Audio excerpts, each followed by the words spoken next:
All right, all right, all right. And we are now tuned in to Talk It Out.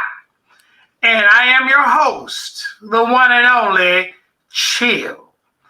Joined in with my co-host slash special guest today, Miss DeBoss and Mr. Hugh Riley. Oh my goodness. This is going to be an interesting interview because you guys are looking at the brains behind the show. You know, it's my pleasure to have you all on.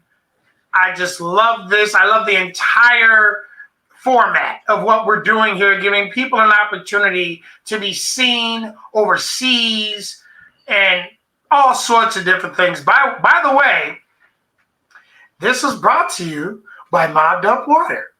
Now, shout out Mobbed Up Water. Hey, I had to do that. But, you know, guys, I'm just excited. I love the fact that you guys are in Canada and I'm in the U.S. and we're really like literally doing this broadcast together. Technology is wonderful, you know. But getting on here to the actual nuts and ingredient why we're having this show here.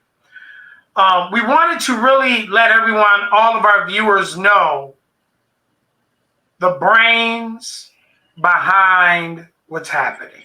So if you guys don't mind, I would love to have you break down to all the viewers, you know, what's going on, how did we come about, you know, tell the listeners where you're from, how long you've been in the game, all that good stuff. Okay, well, we I feel like saying that this is a redo. Right? So, you know, if it doesn't feel that spontaneous, it's because we're doing it all again, right? Yeah. Yeah. Hey, but we're going to ask other questions, though. Yeah. So, so we started, first of all, D-Boss and I have known each other for about 10 years. Mm-hmm. I've been running that channel for about almost, 15 years. D-Boss has been doing Real Life Matters for how long, D-Boss? About 5 years. 5 years. And then so we got the opportunity to take the productions that we do and put them on a TV network called CaribVision TV that's seen throughout the Caribbean and also seen in Ontario and Quebec in Canada, and I think in the Eastern U.S. as well. Yes. And I thought I better call D-Boss because she's great and she's got a lot of connections with people in the Caribbean and people in the diaspora, i.e. people that have cultural roots in the Caribbean that live in Canada now and the U.S. too, right? Right. And so we got together and then she called you, Jill, and here we are. Yeah. And then me, I'm D-Boss. I'm from, I was born in Moose Jaw, Saskatchewan. And I did my college and high school in Montreal, Quebec, and then in Toronto. But, you know, I'm coming from, and my parents are coming from, born in Barbados. So the CaribVision TV is headquarters is in Barbados, along with 18 other countries that you could see. You're going to see it on TV, cable TV, through the streaming of that channel, thatchannel.com, and also dbnnetwork.com. You can see dbossnetworks.com, sorry. And, you know, we could show those things there. So I have a show also called, which is going to be in the Caribbean lunch format, along with Talk It Out. And Caribbean lunch, it's Real Life Matters. Yeah. Not Black Lives Matters, Real Life Matters. And it's a power-packed inspired show that features real people with real matters and real issues, just like Chill over there. He might have an issue or a matter, and you want to get across. But we could talk it out if we have to. Well, we can talk it out if we have to. Real life matters. So we talk it out. So actually, we have to say it, although it's a redo, but because D-Boss had Real Life Matters going way before Black Lives Matters, right? Yes. And so they called her. Actually, I would love to hear the story. Like, what happened? You were at home? Like, where were you? And then I was at home, and they called me, and I can't remember who it was, but someone called me from that organization. But I think they were based in Toronto, and they called me and asked me if it was okay to use Black Lives Matter. And I said, well, it doesn't affect real life matters as long as you don't use that. That's not a problem to me. And then that was it. They hung up. So there wouldn't have been no matters. And everybody came out. Then after everybody comes out with Blue Lives Matter, all these different matters. And it was me that got the name Real Life Matters.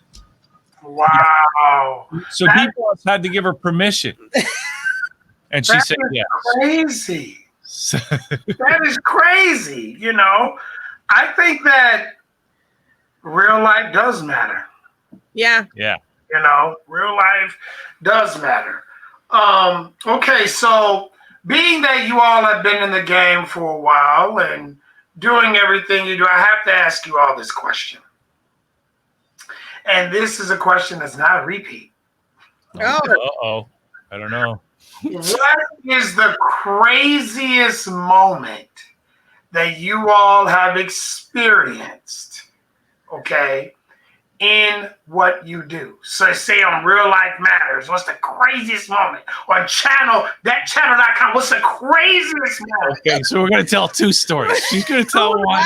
I'll tell one. Okay, so there you go. You go first, boss. No, you could go first. If you open up. Go you. Like, so what? Okay, so actually... Okay, so what happened was, in fact, this is where I met Deba. I don't know if you were there that day, but I met her through this other show that we were doing called the Jay Stoyan Show. Yeah.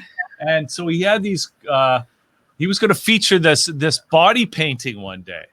Okay. Right? So he had these models. They were like sexy, you know, girl models, and they showed up, females.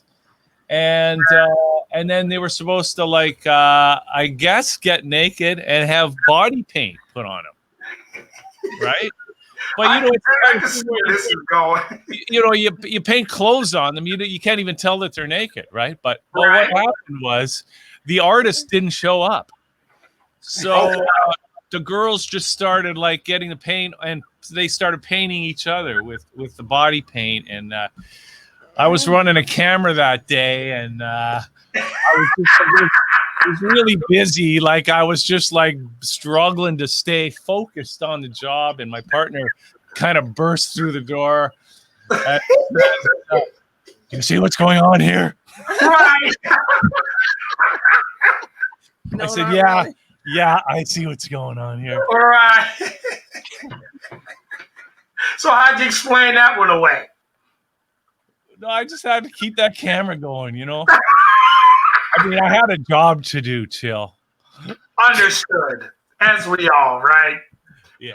As we all. That's a wild moment. The boss. Well, I had one that I had an interview. I have a little two situations that the guy on the interview kept calling me. He was supposed to call me Sweet the Boss, and he kept calling me Sweetie and the Boss in the interview, and I said that's not my name. So then he kept talking. He kept going on in the interview, and then he started to sing, and it's like he almost wanted to sing out the show. So it was,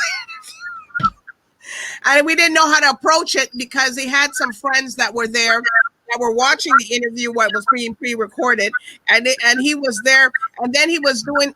We did a little cut in on we're doing a little 30-second commercial, and there was a little kid there, and he kept going up and flapping his arms like he was gonna fly up, and we were trying to figure out why is he doing that. He would never do it, but you know, I'm just trying to remind people that, you know, when you're on TV, people do the strangest things. You know, they don't do that normally, but you know, when they're on set. And he kept doing this thing where he kept putting his arms up like he was gonna fly up. And I was like, so the little girl asked me, why is he doing that? And I said, I don't know.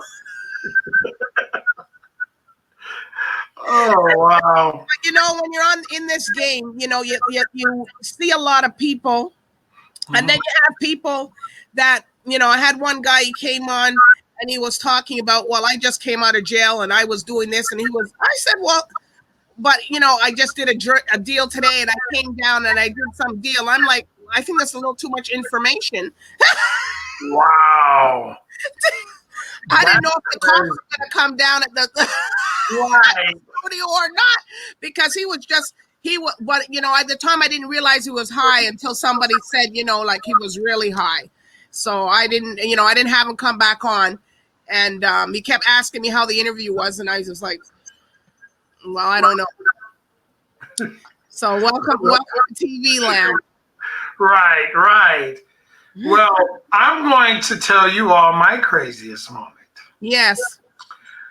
I was doing an interview. I'm not going to mention what artist it was. Okay, I can't. All right.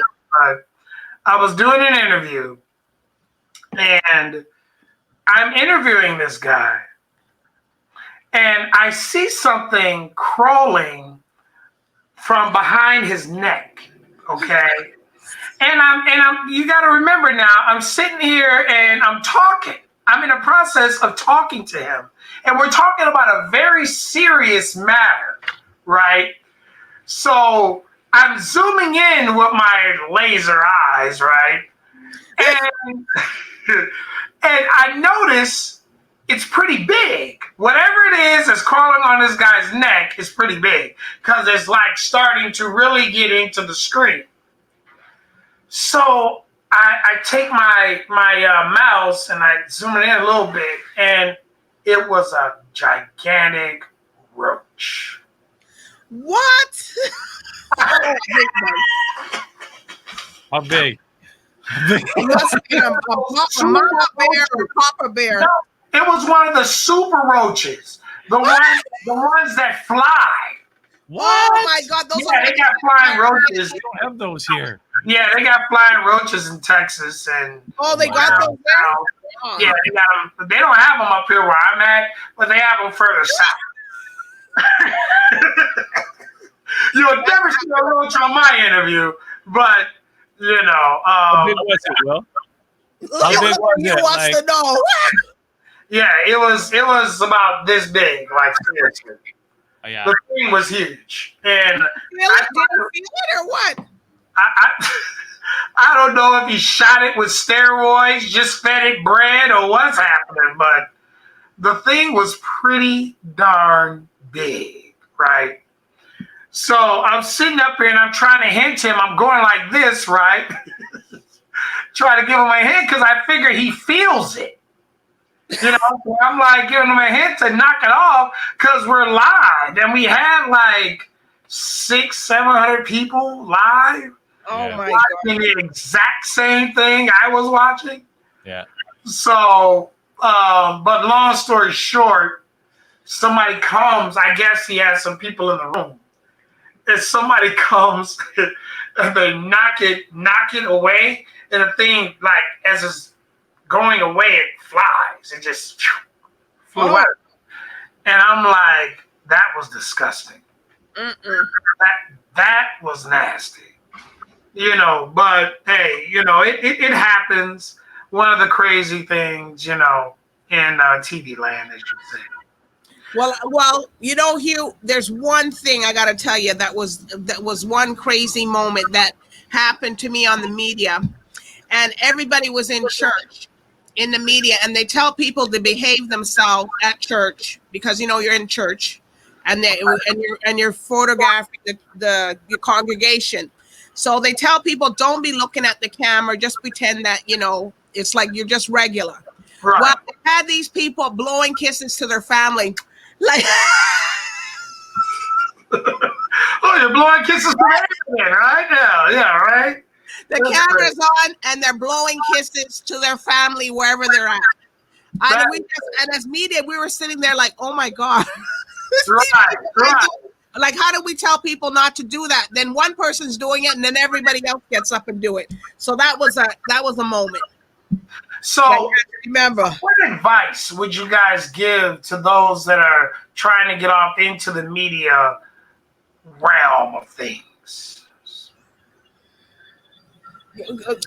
Well, you can go. Okay. Well, you know what? You got to be real. You got to be professional in what you do. And you got to know how to present yourself on television. Like whatever your side is your side, or maybe your best side or your best moment or your best, where if you don't have teeth on one side, well, that's not the side you show. Right. Or put a piece of cardboard or something in it so it doesn't show. But that's this is what we tell you: be professional, know who you are, and practice. So I would say something a little bit different, because you know what, Chill, I think too often on media you see people who are not being genuine, people who are acting artificial, or they're putting persona, they're trying to be cool or something, right? So I say just be your natural self and speak from the heart. Yeah, that's very, very good advice. Very good advice. What's the biggest lesson would you say you guys have learned in the business? Lesson. Well, if one of the lessons you learn is that, being stagey doesn't really work too much on TV when you're staged to sit one way the whole time. That's not it. But some people still do it. Yeah. But, according to you, there's a lot of people do. That's not in today. Yeah. And maybe this is just an add-on to what D-Boss is saying, but I think because we grew up with television, right? Right. And now we got the internet and YouTube. And I think stuff that works on television doesn't necessarily work on the internet. Like on TV, I think it helps to be perfect. You want your production quality to be perfect. You want everybody to say the perfect things, not make any mistakes. But I think it's that, humans they make mistakes all the time. And I think what works on the internet, what works on YouTube is just being genuine. So if you make a mistake, you say the wrong thing, you just correct yourself. And it's kind of like you just got to just go with the flow. Got to go with the flow. Absolutely. Yeah. Yeah. So, okay, getting real deeper now into this thing. Real life matters, right? What was the thought process behind that when you named and branded your show Real Life Matters? Well, to tell you that Real Life Matters, I was sitting in church, and I was asking God, what am I going to call my show? I wanted something that's going to impact, that's going to be real, that's going to be, not, be transparent to the global economy. And then that's what came out, was Real Life Matters. And I've always done a lot of matters because I have a legal background. So matters are pertaining to everybody has a matter, and there's a lot of different matters in a matter. And dissecting those matters is what you do, and you have to deal with each issue, and it's a real issue to somebody. It may not be an issue to you, but it's an issue to somebody else, and that's what I wanted to express for Real Life Matters. That I'm not here to just do big stars. I think everybody should be able to afford media and be able to do media, because why you always see the same people on media and you don't see the other ones? Or because they don't have a budget, or they don't have, but they're important too. They make the economy go around too. So that's how I came out with, and I wanted it to be a power-packed, inspired show, meaning that it's get right to the point, say who you are, get off, talk about what it is, show me what the product is, and I don't want no whole long drawn out thing. But, sometimes it happens, but, that's how it happens. Okay. Your show. Well, I'd rather just say, the reason I got into this to begin with was to change the world and have as much fun as possible. Not necessarily in that order, but, I just thought, growing up, I thought, just look at a TV.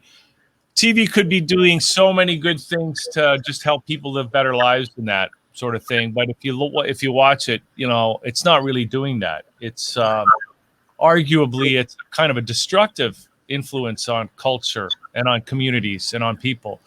And I thought there's got to be a better way to use this media to make a better world and to really help people. So that's why I started with publishing, like in newspapers, right?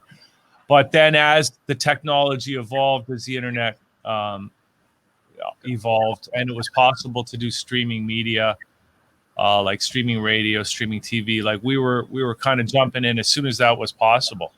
So, and I've been working at that all along, just trying to, how do we use media to make people's lives better? Right. Yeah. Media really needs that. Media really needs that. And I think that it's a blessing that, we're able to provide that, the boss, Hugh, I salute you, yeah, there you go. Oh, and by the way, this segment is brought to you by Mopped Up Water.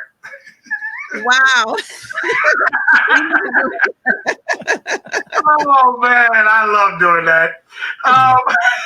But people, my thing at this time is that I would like to go now into the whole ordeal of how you choose your guests. What is it that you look for? What is it that people have to, have? What are the quote unquote requirements or qualifications to get on this 2-hour segment of the biggest moment of their careers? Well, first of all, they got to be TV presentable. They got to know how to talk, how to talk to people and relate. You can't be using all these ebonics and people think that you can understand them, because we won't. They've been in the industry, but even if they're up and coming, it's okay.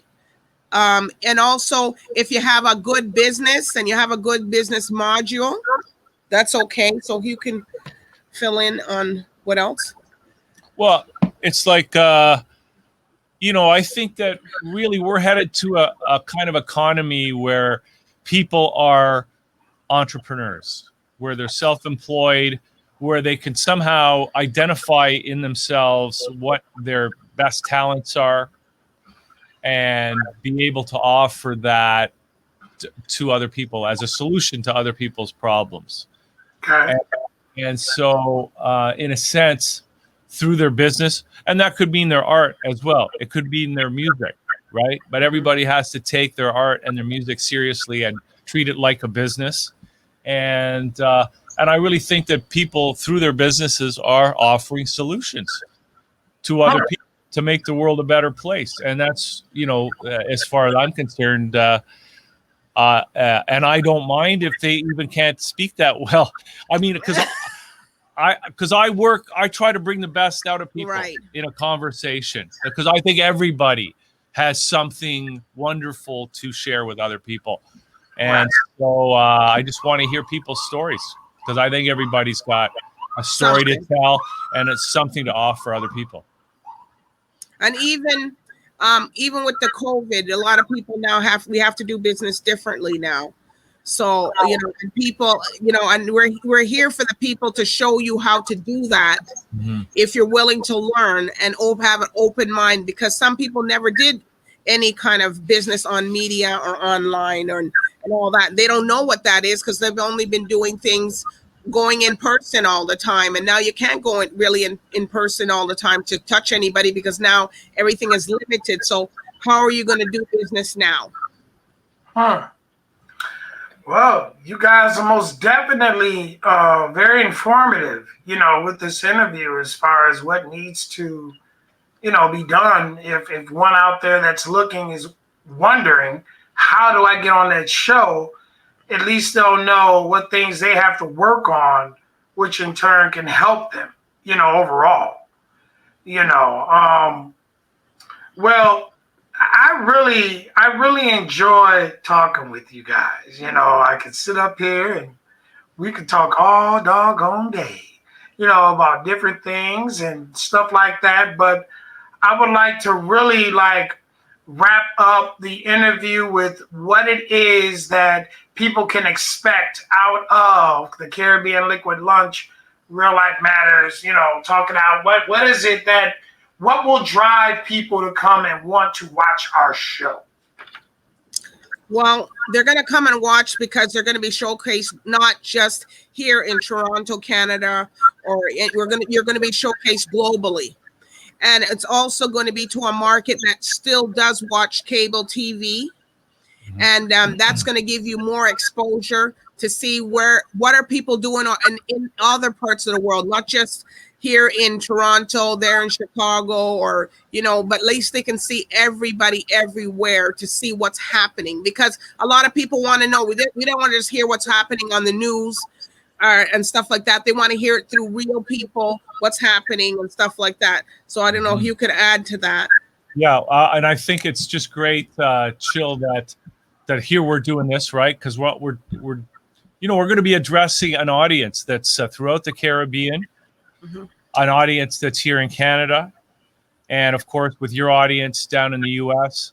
So we're really going to give people in all those different marketplaces, those different regions, an opportunity to find out what people in the other regions are doing and really showcase what we all have in common. And because these are strange times, and I think it's really going to require people working together to get through this and to build a better world going forward. And so thanks, Chill, for being here with us and for hosting us here today. And I'm really looking forward to doing some great things with you. Hey, I look forward to doing some great things with both of you as well. I see a bright future, and I know that we're going to have some great talent that's going to be coming on board within the actual show as well. Being able to showcase what they can do, things of that nature, and being a great platform for people to come and have their views expressed, out to the world, the right way with no sort of political agenda behind the network itself, getting straight facts, from the people themselves. And I just think that this is so powerful. I think it's really going to change people's lives. And I salute you, the boss. I salute you, Hughes. And I look forward to all of this. And hey, let's just talk it out. Talk it out.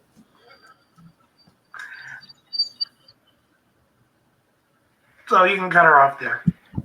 That's what I thought, but I just wanted to make sure. Right.